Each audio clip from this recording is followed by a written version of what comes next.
Sir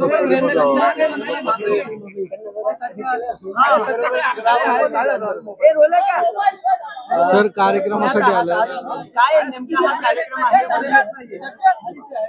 Vande Mataram गीताला एवढे वर्ष पूर्ण झाले, 150 वर्ष पूर्ण होत आहे.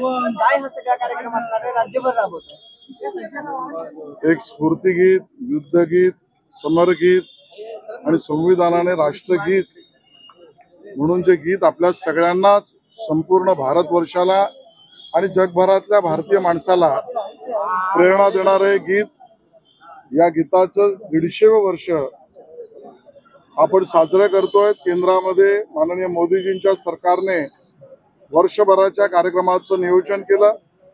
महाराष्ट्रामध्ये माननीय देवेंद्र फडणवीसजींच्या नेतृत्वातील सरकारने, शिंदे साहेब, अजितदादा पवार, आम्ही सगळेच या संबंधातले कार्यक्रम राज्यभर, सर्व तालुक्यांमध्ये, सर्व जिल्ह्यांमध्ये, सर्व विद्यापीठांमध्ये करतोय. त्यामध्ये आज महत्वाचा कार्यक्रम सांस्कृतिक कार्य मंत्रालयाचा सुद्धा सहभाग ज्यामध्ये आहे. ते आनंद मठ, वंदे मातरम गीत या संबंधातलं पुस्तक आणि सांस्कृतिक कार्यक्रम आज या ठिकाणी पुण्यात होतोय. एका अर्थाने या राष्ट्रभक्तीप्रत असलेल्या गीताला आपण सगळ्यांनी मिळून त्याचा उत्सव करावा या भावनेने आजच्या कार्यक्रमाला मी पुण्यात आलेलो आहे. तुम्ही पुण्यात आहात म्हणून हा प्रश्न, पार्थ पवारांचा हा सगळा 3 दिवस झाला जो सगळा घोळ चालू आहे. काल आणि आज असे 2 गुन्हे दाखल झाले की पुढे, पण त्यात पार्थ पवारचं नाव नाहीये. कंपनीत 99% भागीदारी मात्र त्यांची आणि 1% पार्टनरशिप असलेल्या इतर अधिकाऱ्यांचं नाव आहे FIR. मला FIR काय मी पाहिला नाही, पण मला त्याची माहिती घ्यावी लागेल. पण माननीय मुख्यमंत्री महोदयांनी कालच स्पष्ट केलंय की कुठलीही अनियमितता ही राज्यात खपवून घेतली जाणार नाही, चालू देणार नाही. त्याच्यावर योग्य तो निर्णय आणि भूमिका आणि कारवाई हे माननीय मुख्यमंत्र्यांनीच काल घोषित केलं असल्यामुळे मला वाटतं तेच उत्तर आता देणं संयुक्तिक ठरेल.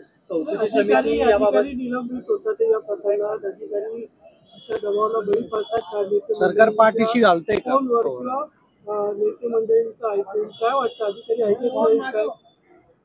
चौकशी या प्रकरणातली चालू आहे. संबंधित चौकशी करणारे वरिष्ठ अधिकारी यांची घोषणा झाली आहे. FIR नोंद झालाय.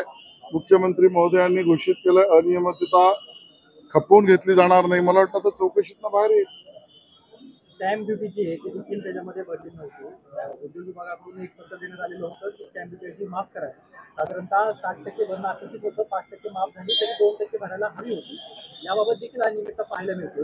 हे सगळं सरकारमध्ये असताना अजित पवारांमुळे झालंय असा आरोप विरोधकांकडून केला जातो आणि त्यामुळे अजित पवारांच्या राजीनाम्याची मागणी केली. विरोधक काय म्हणतायत तर त्यांचं काम ते करतील, पण मुख्यमंत्री असो, उपमुख्यमंत्री असो आणि सरकार असो, थेट FIR दाखल करणं आणि चौकशी समिती आणि चौकशीचे अधिकारी घोषित करणं, मला वाटतं आता चौकशीची प्रक्रिया एका अर्थाने FIR मध्ये न्यायिक, अर्धन्यायिक चौकशीमध्ये जेव्हा होते त्यावेळेला सगळ्या गोष्टी सरकारने घोषित केल्यावर त्यातनं सत्य बाहेर येईल. धनंजय मुंडे जरांगे प्रश्न काय माहितीये का, ज्यावेळेस फलटणचं सगळं प्रकरण होतं, मुख्यमंत्री फलटणमध्ये जाऊन तुमच्या नेत्यांना क्लीन चिट देतात आणि हा सगळा प्रकार झाला 12 तासाच्या आत निलंबनाची कारवाई होते, समिती स्थापन होते. कुठेतरी अजित पवारांना टार्गेट केलं जाते का महायुतीमध्ये? कारण फलटणमध्ये असं नाही झालं, 2 दिवस त्याला विलंब लागला आणि इथं मात्र 12 म्हणजे CM बाहेरून म्हणतात की हा सगळा गंभीर विषय आहे प्राथमिकदर्शनी. मग कुठं मित्रपक्षांना टार्गेट केलं जाते ना? हा कोणाला टार्गेटचा विषय आहे ना अनियमितता खपवून घेण्याचा विषय आहे. माननीय मुख्यमंत्री, उपमुख्यमंत्री आणि आमचं सरकार या विषयावर अगदी स्पष्ट भूमिका मांडते. ते स्पष्ट आहे, याची चौकशी झाली पाहिजे. या चौकशीची समिती नेमली, अधिकारी नेमला, FIR दाखल केला, सगळ्या गोष्टी आता हळूहळू येतील. जरांगे पाटील म्हणतात की धनंजय मुंडेंनी त्यांना मारण्याचा कट केलाय आणि या संदर्भात असं काही झालंय असं तुम्हाला वाटतं का? आणि खरंच धनंजय मुंडे कट करतील का? मला वाटतं या स्टेटमेंटवर मी स्टेटमेंट द्यावं एवढी माहिती मला आज तर नाही, पण या विषयाचं गांभीर्य आणि या विषयाची चर्चा सरकारच्या कानावर जरूर आहे आणि सरकार या विषयावर लक्ष ठेवून आहे. असं काही सुरू आहे का? 4 महिने आधीपासून मला याची फोन लागली. कोण म्हणाले? दादा म्हणाले की 4 महिन्यापासून मला आता दादा स्वतः जर म्हणाले तर त्याच्यावर मी भाष्य काय करू?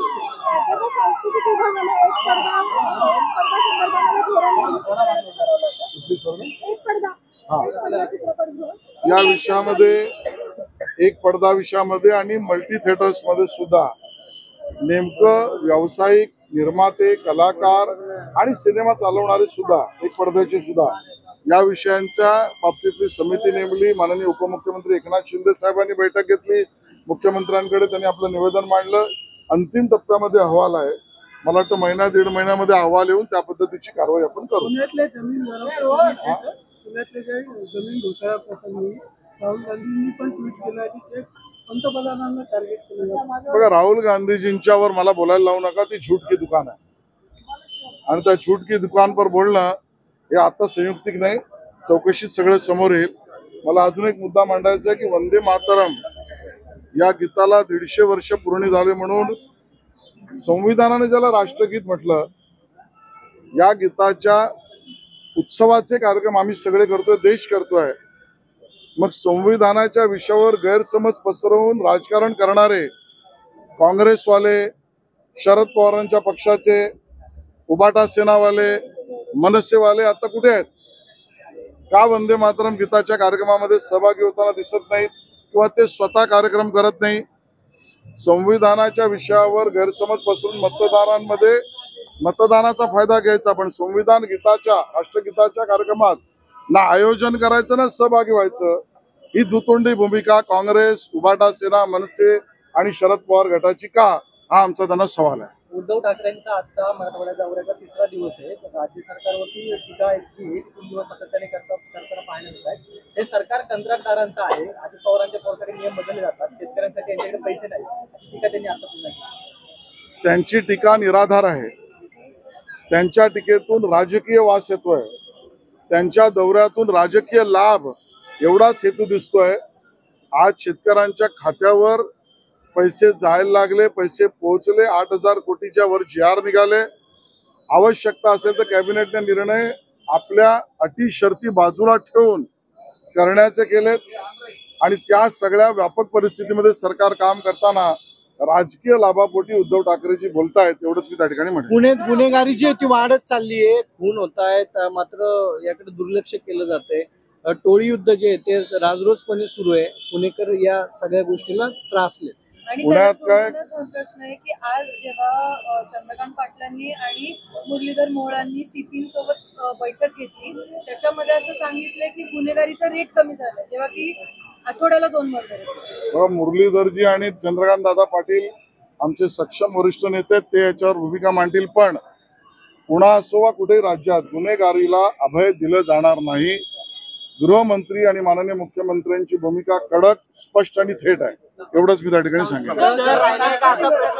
विभागातर्फे जी स्पर्धा आयोजित होते ती बालराज्यनाट्य स्पर्धा बालरंगभूमी परिषदेला देण्याचा जो निर्णय घेतला होता त्याच्यावरती खुलासा आला, पण ती स्पर्धा शासनच आयोजित करणार की त्या परिषदेचा सहकार्य घेणार असा प्रश्न आहे. परिषदेच्या सहकार्याने बाकी सगळ्यांच्या चर्चेतून आणि ज्यांनी मागणी केली त्यांची भूमिका समजून सांस्कृतिक कार्य विभाग करेल. अशी जी सांस्कृतिक शहर राहिले का असा सुद्धा प्रश्न निर्माण होतो. पुणे ही सांस्कृतिक शहर आहे, आमचा अभिमान आहे आणि पूर्ण राज्यात सांस्कृतिक कार्यक्रमांचा सुद्धा वाढ आम्ही करू. गुन्हेगारी कशी हाताळणार? एक मिनिट बघणार.